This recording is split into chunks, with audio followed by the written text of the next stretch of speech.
Voilà, voilà, bonjour, et c'est dans la neige que je vous parle. C'est pas un grand tapis de neige, non, mais c'est de la neige. Et oui, donc au niveau donc des comparaisons des mammifères supérieurs avec l'homme, vous avez bien pigé que c'est l'homme le seul individu créé, le seul mammifère créé qui a une option et qui peut donc dialoguer avec son origine noble, divine.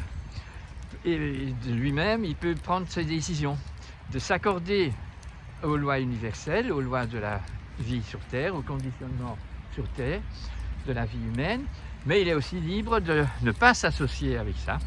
Et bon, nous voyons que depuis la Deuxième Guerre mondiale, on voit que c'est la communauté entière, la population de tous les pays, qui a bien décidé de s'opposer aux exigences de la biologie et que nous avons commencé une science une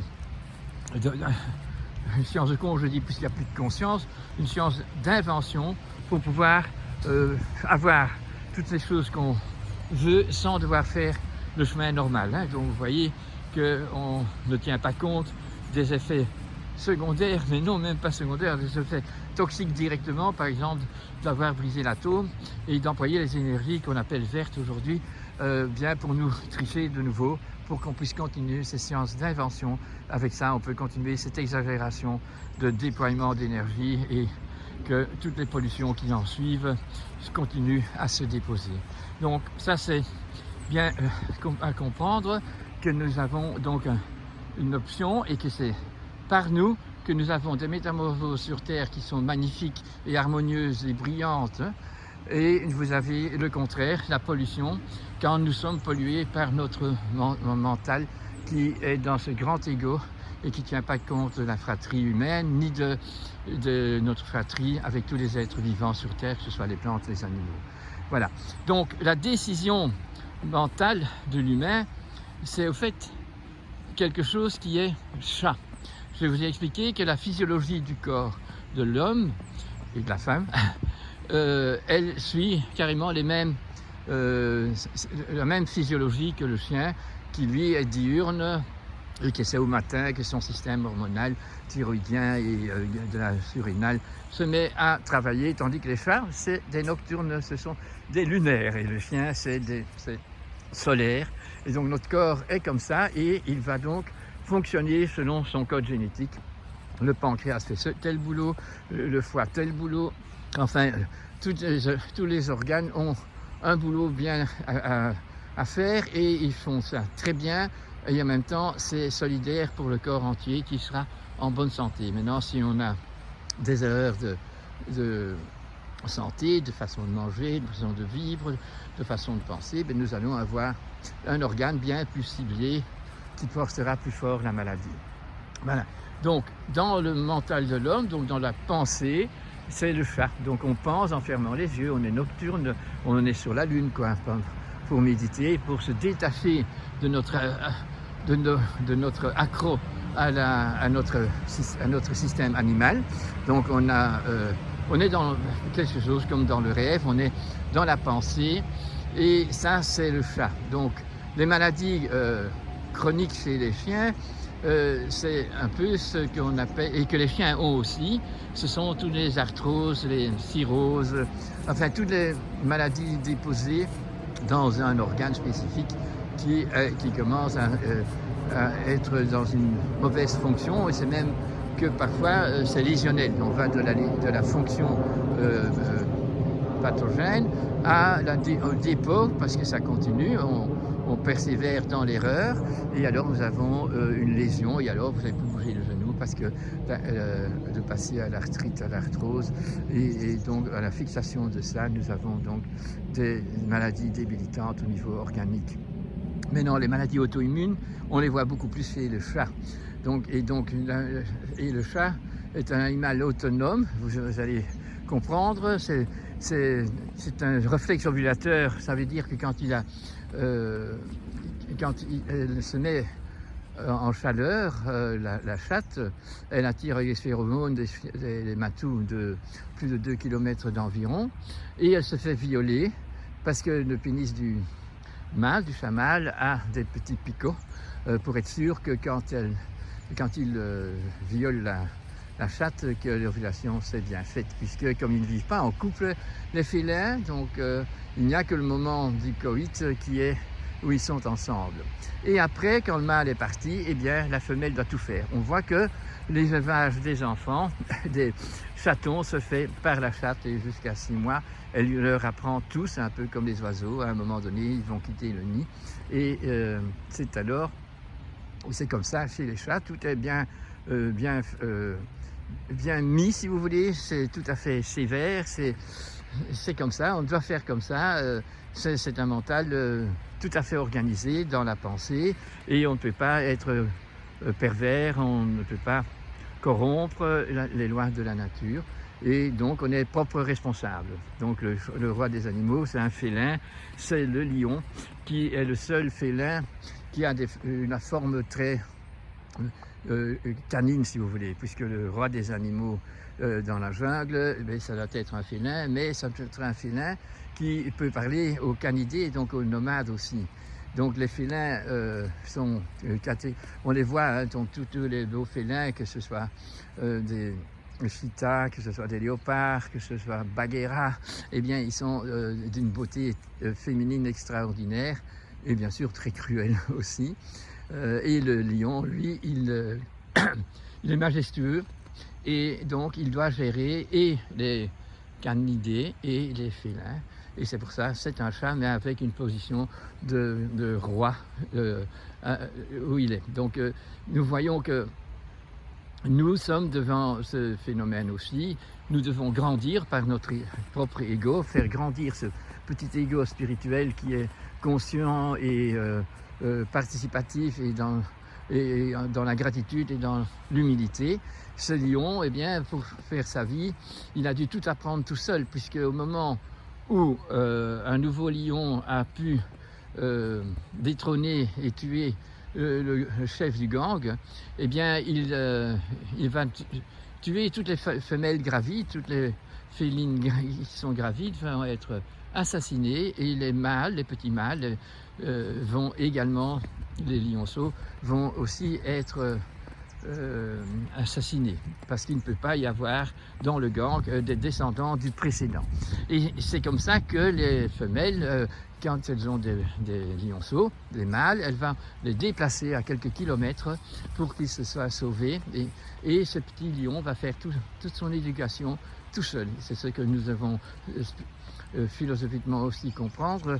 C'est nous-mêmes qui devons nous faire grandir dans ce monde, et ce monde d'aujourd'hui qui est très corrompu et dont on n'a pas le bel exemple de nos supérieurs. Eh bien, c'est quand même de soi-même qu'on peut arriver à se donner son trône parce qu'on a réussi à se gérer et à apprendre discernement, à avoir l'habilité qu'il faut pour donner de l'amour sur terre, un amour inconditionnel, parce qu'on est des êtres spirituels dans un corps Homo sapiens. Et voilà, c'est le travail de tout le monde. Pour devenir grand, il faut rester tout petit dans son égoïsme malsain, et grandir dans cette volonté d'avoir cette bonne volonté de faire du bien autour de nous, et tout en sachant le bien, il faut qu'on le comprenne. Donc c'est le discernement. Alors toutes les expériences que nous vivons doivent nous apprendre à mieux discerner les réalités et les vérités dans la réalité.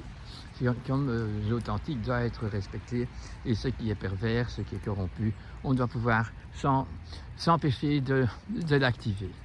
Merci d'avoir pensé avec moi à ces choses que les animaux domestiques les plus proches de nous, les chats et les chiens, peuvent nous apprendre. Oui, donc, les maladies auto-immunes comme le sida, le syndrome d'immunodépression acquise, donc c'est acquis, c'est pas comme on pourrait parler d'un virus ou d'une bactérie ou d'un champignon.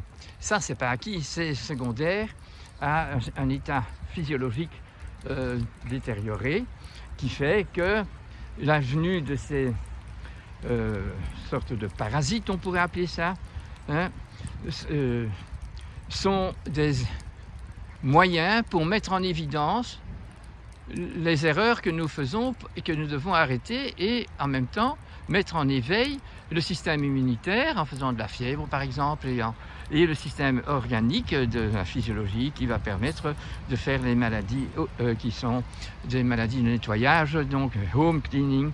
Ça veut dire que même le sérum des oreilles qui va augmenter ou les pellicules dans vos cheveux indiquent un nettoyage, et il ne faut pas supprimer ça, il faut supprimer les causes qui mettent ce système en branle. Ok. Les chiens donc expriment les maladies organiques de fonction fonctionnelle et les maladies lésionnelles, puisqu'on a continué à surcharger le système organique, donc physiologique, et donc viennent quand le système a encore assez d'énergie vitale universelle, de ce quantum donné au début de la vie, eh bien, il va faire des maladies de nettoyage et des maladies contagieuses, qui sont ces maladies aiguës qu'on appelle les virus, les bactéries et les champignons et encore d'autres. Donc, ça c'est pourquoi les chiens nous montrent les mêmes maladies que nous, mais qui sont dans ce système organique qui ne fonctionne plus bien et qui après est même lésionnel. Et ça, ce sont les maladies que vous savez, c'est nos arthroses, notre cirrhose, notre néphrose, tous ces organes qui sont débilités, qui ont perdu leur fonctionnement idéal, parce que ça a duré trop longtemps dans la misère de ne pas avoir bien discerné comment on doit vivre pour rester en bonne santé.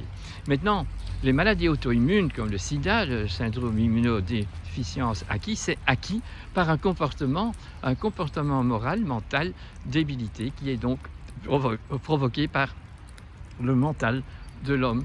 Et donc il fait par ses manières de vivre dans des normes qui ne sont pas civiles, si vous voulez, qui ne sont pas civilisées, qui ne sont pas respectueuses de votre propre comportement, et vous êtes donc dans la perversion. Et donc la perversion répétée trop souvent et trop longtemps va aussi donner des maladies auto-immunes. Par exemple, une des maladies qui est de plus en plus présente, c'est l'Alzheimer, la perte du fonctionnement du cerveau, de la mémoire. Eh bien, vous pouvez comprendre que si nous avons un comportement individuel et qui est même devenu très collectif, que nous avons même légiféré le fait de donner du lait qui est passé à ultra haute température et tous les autres aliments qui sont passés à ultra haute température pour justement enlever leur mémoire active de la biologie, c'est que ce lait, après 3 jours, il doit survivre. Donc maintenant, si vous prenez tout le temps de ce lait-là, vous buvez ou vous mangez des produits faits avec ce genre de lait qui n'ont plus de mémoire d'origine. Et donc, quand vous accélérez ça et que vous intégrez dans les cellules, les membranes des cellules de votre cerveau, tous ces éléments qui ne sont pas biologiquement dégradables dans votre système biologique du cerveau, eh bien, vous attrapez l'Alzheimer. C'est déjà très facile à comprendre. Il y a bien sûr d'autres choses qui jouent un rôle, mais on comprend que donc, le chat nous montre, comme c'est un individu dans son autonomie, il montre que nous devons garder notre autonomie en se référant à notre but existentiel spirituel et en respectant la légion et les lois que la nature elle-même conditionne sur Terre pour que tous les animaux, toutes les plantes et tout le monde minéral ne soient pas pollués. Nous sommes dans ce décret-là, nous avons décidé et les lois le font, et nous devons comprendre, nous devons changer toutes les lois écrites qui sont contraires à la loi biologique, et alors nous pourrions sortir du problème dans lequel on est. Nous avons aussi travaillé au niveau, donc moralement, au niveau de l'économie d'une façon anti-écologique, mais surtout d'une façon non fraternelle dans notre société, et nous devons le reconnaître. Dans ce discernement-là, nous allons aussi discerner comment nous pouvons nous associer tous ensemble sur cette planète pour rendre le monde un paradis terrestre, parce que nous n'allons pas le débiliter. L'éléphant dans la jungle a une trompe, mais ne se trompe pas. La girafe a un long cou, et de sa tête, elle regarde vers le bas pour savoir comment il faut agir. Et ce primate ici reste un mammifère heureux et pas conscient, parce qu'il le fait par nature, par sa génétique, de tenir son petit toujours avec lui dans les périodes où il est dépendant et il a besoin d'éducation. Donc, ici, dans le domestique, nous avons compris que les maladies organiques que nous avons par rapport à notre façon d'agir dans le quotidien, dans l'aliment, dans la boisson, dans le comportement physique, nous donnent des maladies que les chiens aussi ont. Ce sont des maladies de dégénération des tissus et des organes qui ont été trop demandés trop chargés de toxines et de mauvaises choses. Tandis que le chat nous montre des maladies auto-immunes, le sida. Le sida, c'est parce que le chat est un animal lunaire, pas comme le chien qui est solaire, et qui est dans l'activité, dans l'hiérarchie et dans la fidélité à son devoir. Par nature, c'est horizontal. Mais le niveau vertical, c'est le chat, cette autonomie, cet être de liberté qui sort quand il veut, qui revient quand il a besoin, et qui n'est donc pas prisonnier d'un propriétaire. Il est libre, et le propriétaire est libre aussi. Il doit assumer cette liberté de laisser son chat sortir. Évidemment, tout le monde autour de nous est devenu infantile, et donc les gens qui se sentent un cœur d'amour pour les animaux vont donner des croquettes et des boîtes de whiskas et je ne sais pas quel bazar dans le parc et partout où on peut avoir des chats, et donc eux vont provoquer une multiplication de chats qui ne sont pas gérés, qui n'ont plus d'autonomie parce qu'ils sont drogués par ces drugs dealers que sont toutes les personnes qui donnent des aliments industriels, drogués à leurs animaux. Donc pour le chat c'est beaucoup plus évident puisque c'est une question de comportement, d'autorité sur soi-même, d'avoir créé un caractère qui sait se sacrifier, qui sait renoncer à tout ce qui n'est pas bon. Ça c'est le bon caractère, c'est le chat qu'il a quand il est sauvage. C'est le tigre, c'est le lion. Tout cela font tous les sacrifices qu'il faut et agissent quand la nécessité est là, et c'est réfléchi, c'est pensé, c'est nécessaire, c'est un besoin vraiment.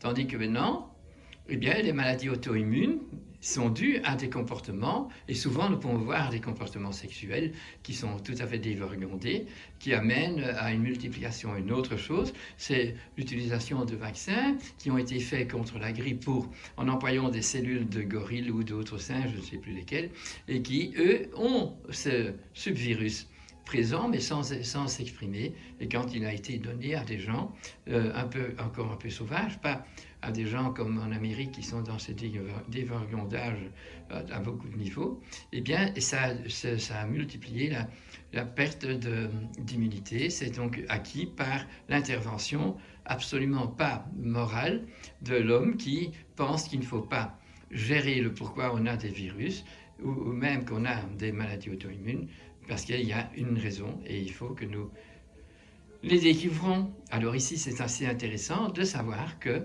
ces maladies auto-immunes, la sida par exemple, qui sont dues à un comportement vraiment dévergondé dans la façon de vivre, mais aussi un comportement qu'on ne sait plus qu'il est dévergondé, puisque si notre loi autorise de faire du lait stérilisé à ultra haute température et des médicaments, des produits à manger qui sont légiférés et donc considérés comme bons, tant que la date de péremption n'est pas passée, eh bien, nous avons donc une perversion inscrite qui va donc, selon le tropisme de la stérilisation qui a eu lieu, il y a toujours un tropisme beaucoup plus vers le foie ou le rein, mais il y a aussi ces tropismes qui vont vers le cerveau. Et donc, tous ces bazars qu'on mange au quotidien, comme ce lait stérilisé à ultra haute température, a un tropisme vers le cerveau. Et donc, comme il ne peut pas être dégradé par le système physiologique naturel, puisque c'est un produit qui n'a plus rien de naturel, il va s'implanter dans les membranes de cellules cérébrale et nous provoquer la perte de mémoire et la dégénérescence de la gestion que nous devions faire par caractère, par bonne volonté, par gratitude et par humilité.